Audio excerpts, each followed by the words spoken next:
As we start things off today, I just want to say this video is a follow-up to my video I posted a few days ago on beating Pokemon Leaf Green with a Magnemite, which was not fun. I had to cheese hard to get past it. I made a statement in the video that it's got to be way easier in Gen 1. And you know what? I was right. But before we do that, let's talk about a few things. Some people recommended using Hidden Power in the Leaf Green run. I remember thinking about it, but just dismissed it without ever checking into it. And if you didn't know it, the only way to get this TM in Fire Red and Leaf Green is to get it from a Meowth with the pickup ability. I caught 5 of these cool cats, and it took about 15 minutes for the item to show up. And my Magnemite's hidden power type is Fighting. Water, Ice, or Grass would have been nice, but Fighting is not the worst it could do. The type is based on your Pokemon's IVs, by the way, in case you weren't sure. I went back to the Elite Four, and their levels haven't increased.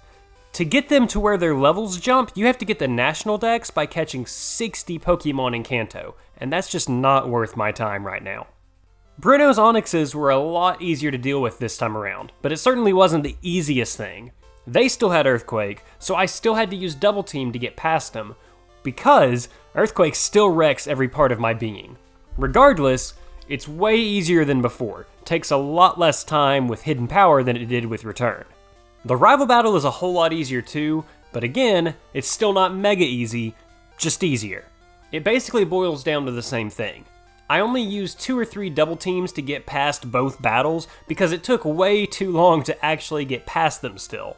So Hidden Power made it easier, just not ridiculously easier. Now let's take a step back in time and go through Kanto in limited colors. Another YouTuber, The Breath, actually just did this video a few days ago before my Magnemite run, and his is in yellow, so I decided to go through red. There's a few differences in those games, so if you want to see his version of it, check out his video. There's just a little bit of language for those of you concerned about it. Tell him Coach sent ya.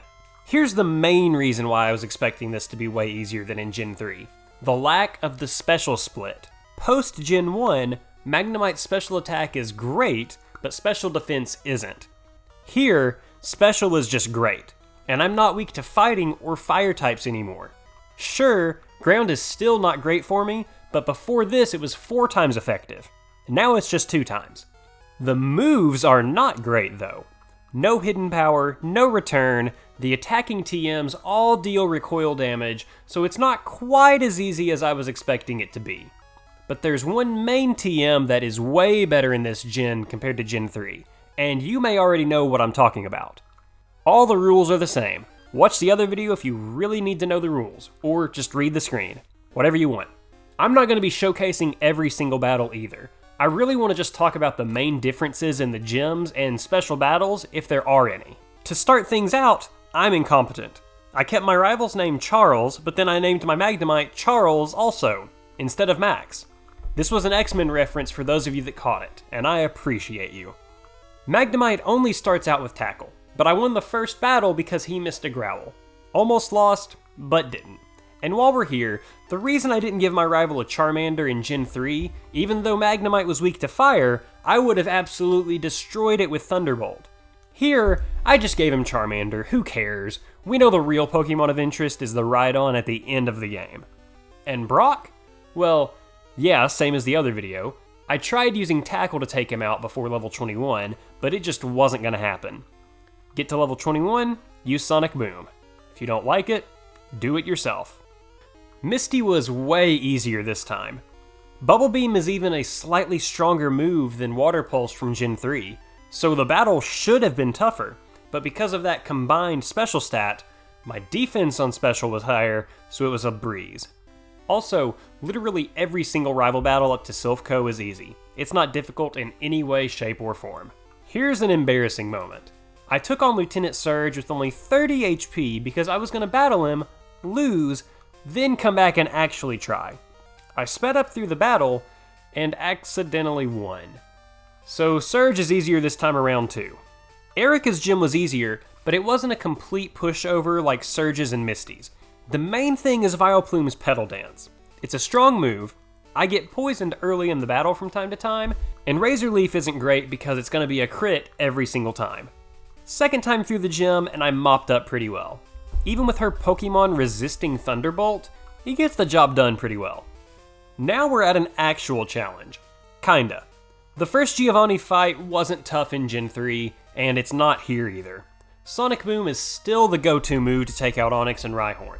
The only reason it's somewhat slightly harder here is that you're not part Steel, so you don't resist normal type moves.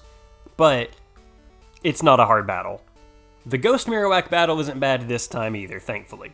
I got lucky because it used Focus Energy, completely nullifying any chance of it getting a critical hit. And it only used Growl and Leer on me too. It never attacked me.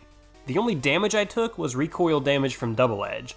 The Silphco rival battle, like I said, was a little tough, but not in any huge capacity. It's kinda RNG because Execute will use Leech Seed, set up Reflect, and then use Stun Spore. It didn't happen one run though, and that got me the win. Alakazam is a little more annoying this time too, because I don't resist Psychic anymore, but it was still never too rough.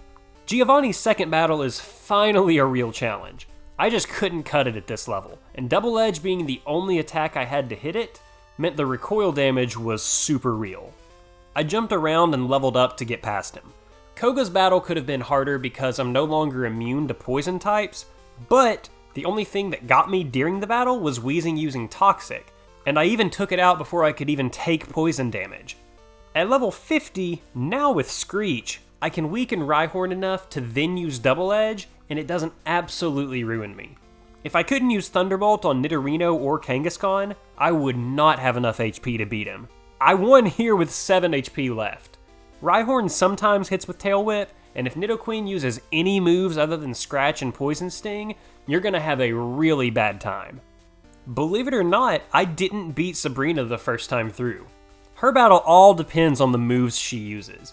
If her team goes for Recover when they have full health, you're set. If not, you're in for a reset. Thunderbolt and Double Edge, along with a few lucky critical hits, helped me out big time here. And here's something I was really happy about. Blaine is so much easier this time around. And he used a Super Potion on his Rapidash for some reason, at full health. Arcanine missed Fire Blast too. I got amazing RNG here.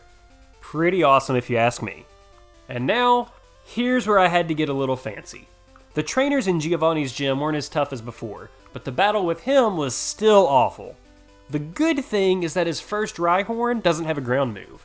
In fact, only one Pokemon on his team does, and that's Dugtrio. Rhydon has Fissure, but that doesn't ever hit us, so we didn't have to deal with that. No Earthquake to be found here. Screech and Double Edge don't get the job done though.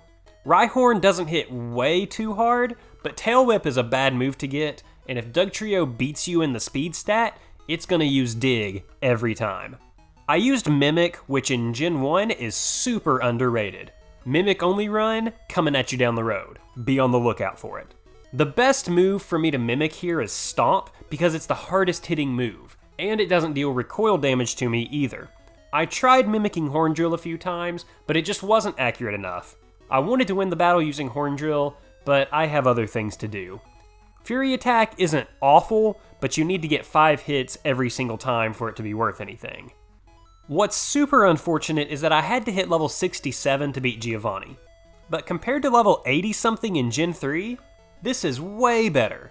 The stat boost helps out a ton, and coupling Screech with Stomp too is amazing. Giovanni doesn't always use the best moves for his team, and his Rhydon only uses Fissure because it's super effective against you, even though you'll never get hit by it. Also, I'm dumb and forgot that Guard Spec prevents stat drops, so I would sometimes use Screech over and over and get frustrated by it completely missing. Being at a much lower level now compared to the other run, I wasn't sure what to expect this time in the Elite Four.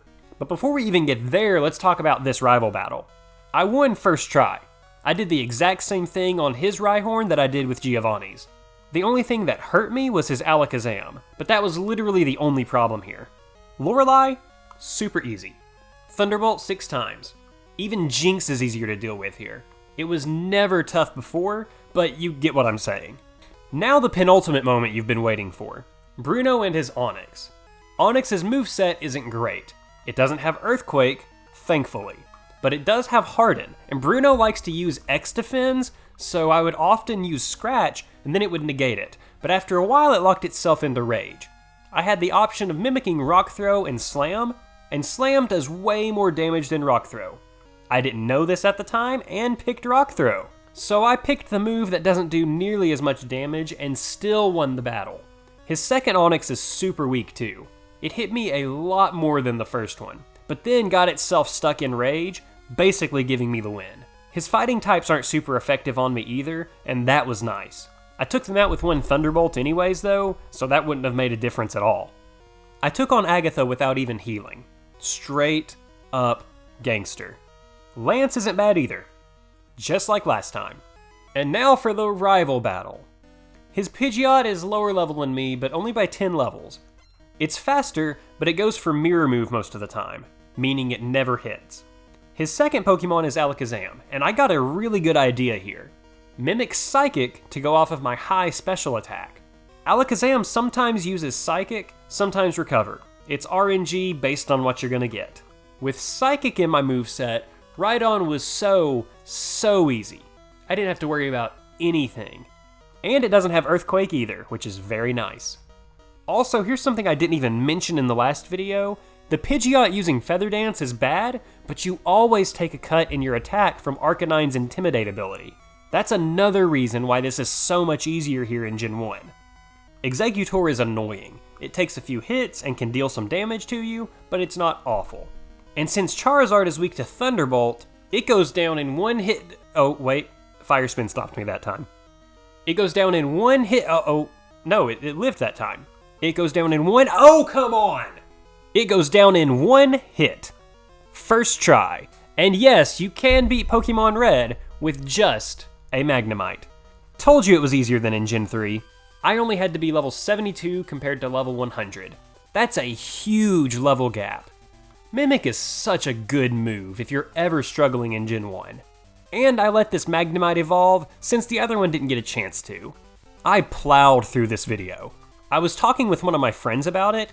I could just pump out quick videos, but man would I get burnt out something fierce. This was done quickly, so mainly because it was a follow-up from the video the other day. This video is probably way shorter than the other one too, just because it's a follow-up. Consider it a nice extra treat during this quarantine. If you enjoyed the video today, make sure you leave a like and subscribe to the channel. I'm also on Twitter at CoachMaxYouTube, make sure you follow me there, and until next time, see you later!